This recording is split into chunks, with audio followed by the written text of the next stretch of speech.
नमस्कार मंडळी, श्री स्वामी समर्थ।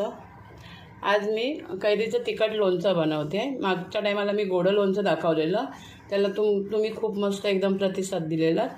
तर आज मी 2 किलो कैऱ्या कापून वगैरे घेतलेत आणि या राजापुरी कैऱ्या आहेत।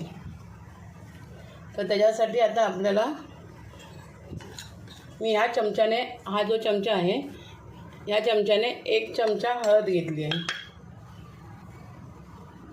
आणि जास्त पण हळद नाही टाकायची, जास्त हळदीने काय होतं नंतर मग लोणचं जसं जुनं होतं ना तसं ते मग काळपट पडतं। त्यामुळे ही पहिली काळजी एक घ्यायची। आणि त्याच चमच्याने 2 चमचे मीठ घेतलं आहे। मीठ कसं लोणच्याला टिकायला मदत करतं। पण हळद मात्र 1च चमचा घ्यायची, कारण नंतर परत आपल्याला हळद लागणार आहे।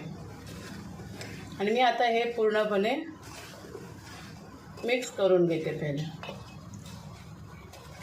आणि याला रात्रभर मी एका टोपामध्ये ठेवून देणार आहे।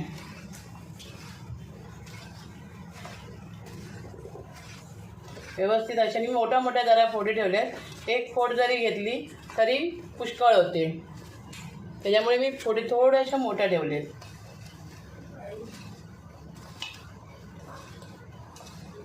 आणि कैरीच्या आतमध्ये जी कच्ची सालीसारखं असतं ना, बाट वगैरे आपण काढून टाकायचं। म्हणजे कसं त्याच्यावरची जे पापुद्रा असतो जर तो राहिला ना तर मग लोणचं कडू पण होतं। त्यामुळे आधी आपण हे पूर्णपणे मिक्स करून घे। आणि उन्हात वगैरे सुकवायची गरज नाही, पंख्याखाली उद्या सुकत ठेवायचं याला जवळजवळ 6 ते 7 तास। उन्हात सुकवल्यानंतर फोडी कोमेजून म्हणजे बारीक होतात, एकदम सुकून जातात। आता ह्याला मी टोपात भरून ठेवते आणि उद्या सकाळी आपण याला बघूया। रात्रीच्या आपण लोणच्याच्या कैऱ्या हळद आणि मीठ लावून ठेवल्या होत्या, त्याला आता मस्त पाणी वगैरे सुटले आणि आता आपण या चाळणीमध्ये ओतून घेऊया, म्हणजे पाणी सगळं टोपामध्ये खाली निघून जाईल। आणि चाळण वगैरे पण ज्या वेळेला आपण हे पाणी काढून टाकतो ना त्यावेळेला चाळण वगैरे सुद्धा ओली नको, म्हणजे काहीच ओला भाग नाही पाहिजे। कारण मी दरवर्षी म्हणजे ह्याच पद्धतीने कैऱ्या करत असते,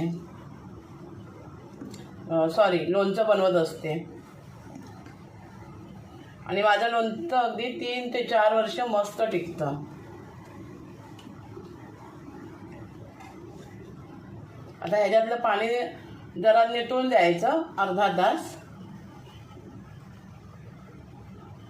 आणि त्याच्यानंतर मग ताटात सुकायला ठेवायच्या 4-5 तास। आणि त्या सुकेपर्यंत आपण लोणच्याचा मसाला बनवून घ्यायचा। मी विकतचा मसाला नाही वापरणार आहे, मी जो दर टायमाला घरात बनवते ना तोच मसाला करणार। आता मंडळी आपण फोडी आहेत ना लोणच्याच्या एक अशा इथे लावून घेऊया सुकायला, कारण यांना सुद्धा 4-5 तास जाणार।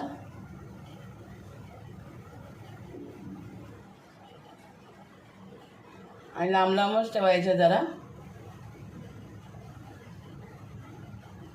एकदम पण सुकं नाही करून घ्यायचं, कारण थोडंसं म्हणजे ओलसरपणा राहायला पाहिजे त्याच्यात।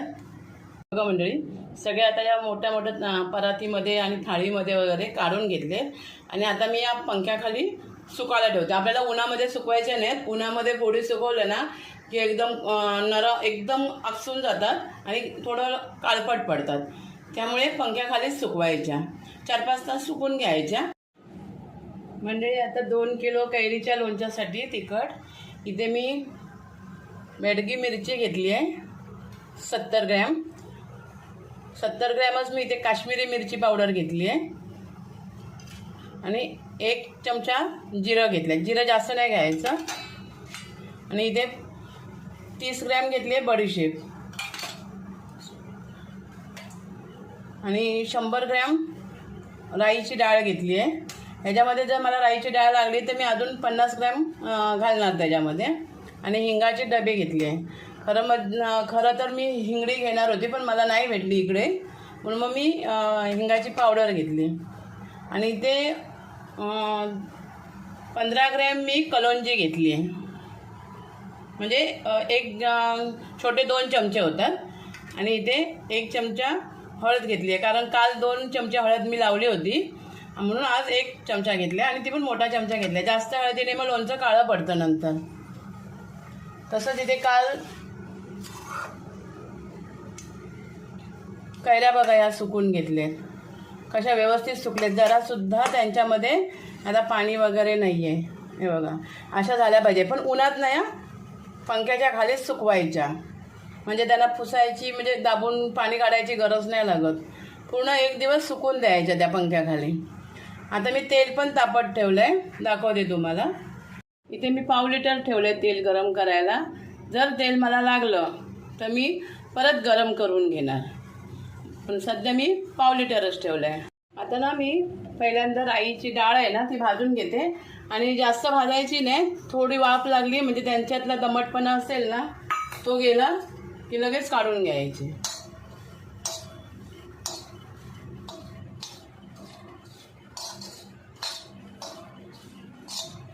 जर मला मिरचीचा जर लोणच्याचा खार जर मला कमी वाटला तर मग मी अजून 50 ग्रॅम तुम्हाला बोलले, अजून 50 ग्रॅम डाळ घेणार.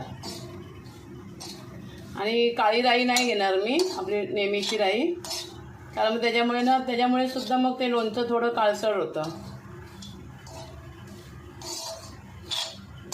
फक्त थोडं थोडं भाजून घ्यायचं, जास्त नाही भाजायचं, बघायचं हाताने.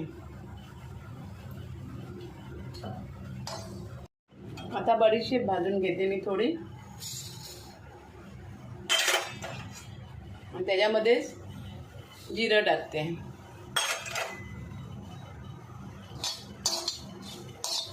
ह्याच्यामध्ये काळी मिरी, लवंग, दालचिनी वगैरे नाही टाकायची, कारण काळी मिरी, लवंग, दालचिनी गोडं लोणचं बनवतो ना आपण त्याच्यात टाकायची. ह्याच्यामध्ये नाही, तिखट लोणच्यामध्ये नाही टाकायची. आता मी कलोंजी गॅस बंद केला आहे आणि कलोंजी फक्त अशी जरा परतून घेते. बंद गॅस आहे, जास्त नाही परतायची, आता मग कडवटपणा लागेल तिचा. आता मंडळी मिक्सरला जिरा, बडीशेप आणि राईची डाळ एकदम बारीक नाही, बुकी नाही करायची, थोडंसं असं जाडसर मिक्सरला फिरून घेते. हे बघा हे सगळे मी आता बारीक करून घेतलं आहे आणि हे परातीमध्ये काढून घेतलं आहे.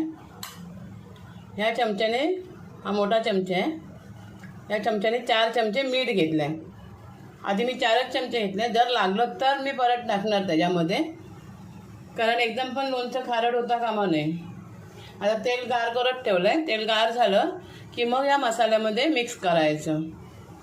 तेल थोडं गार झालं ना की पहिली मी हिंग टाकून घेणार आहे आणि नंतर एकदम गार करून, म्हणजे थोडंसं कोमट असतं ना, या मसाल्यामध्ये टाकणार आणि मसाला पूर्ण गार झाला की मग लोणचं त्याच्यात मिक्स करणार. आणि 2 दिवस मी लोणचं बाहेरच ठेवणार आहे, बरणीत नाही भरून ठेवणार, टोपामध्ये ठेवायचं. सकाळ संध्याकाळ एकदम साफ सुथऱ्या चमच्याने हलवायचं, ते अजिबात ओला नाही पाहिजे चमचा. मी आता हे मिक्स करून घेतलं सगळं आणि ह्याच्यामध्ये मीठ टाकून घेते आणि अंदाज बघते पहिल्यांदा काढून मिक्स करून की मीठ किती पाहिजे.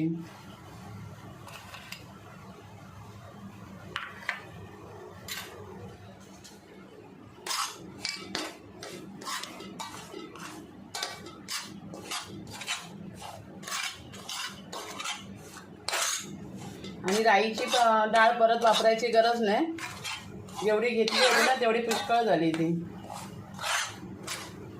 100 ग्रॅम घेतली होती ना तेवढीच बस झाली.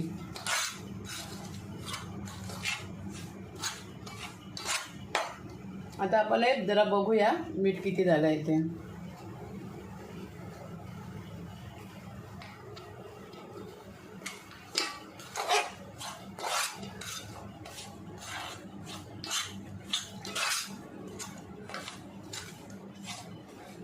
मीठ पण बरोबर झालं आहे 3 चमचे, त्यामुळे मी 14 चमचे आता नाही टाकणार त्याच्यामध्ये. म्हणजे मी 1-1.5 चमचा हिंग टाकलं आहे तेलामध्ये आता तेल थोडं कोमट झालं आहे, त्यामुळे या मसाल्यामध्ये टाकून घेते.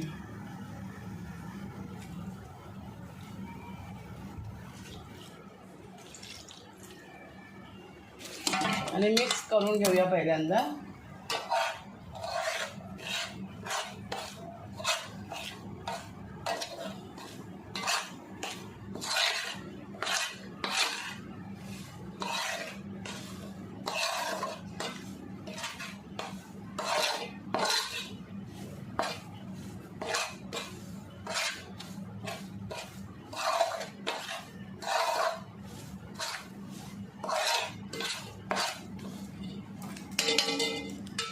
अजून थोडं तेल टाकते मी, म्हणून मी आधी पाव लिटरच तेल ठेवलं फक्त.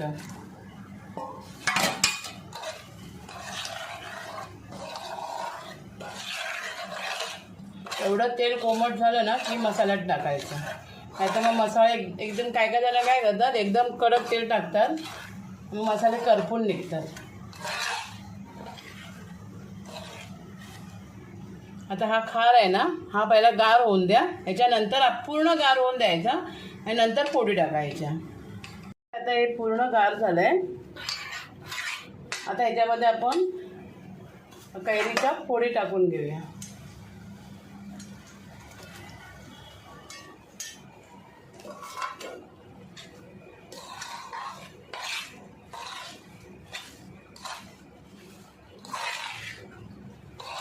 बघा, ज्या 100 ग्रॅम राईची डाळ घेतली होती ना, तेवढीच बरोबर झाली.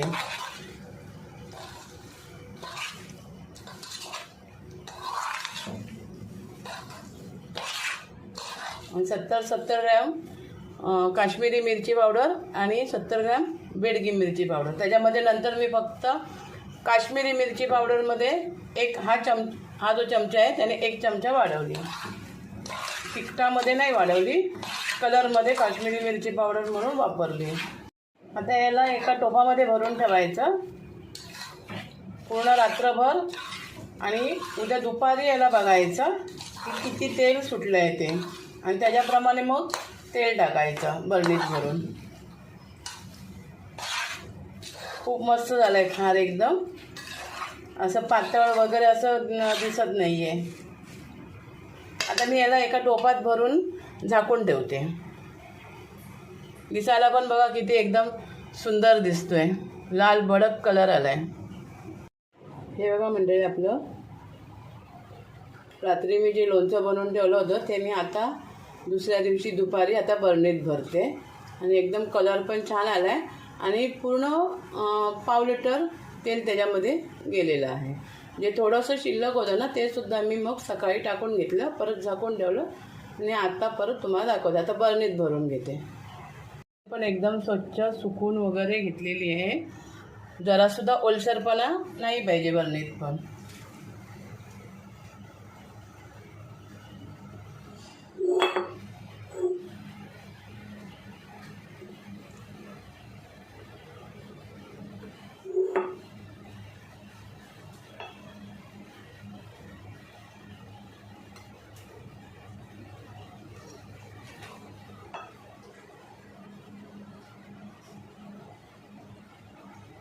मी अजूनसुद्धा 2 किलोचं बनवणार आहे.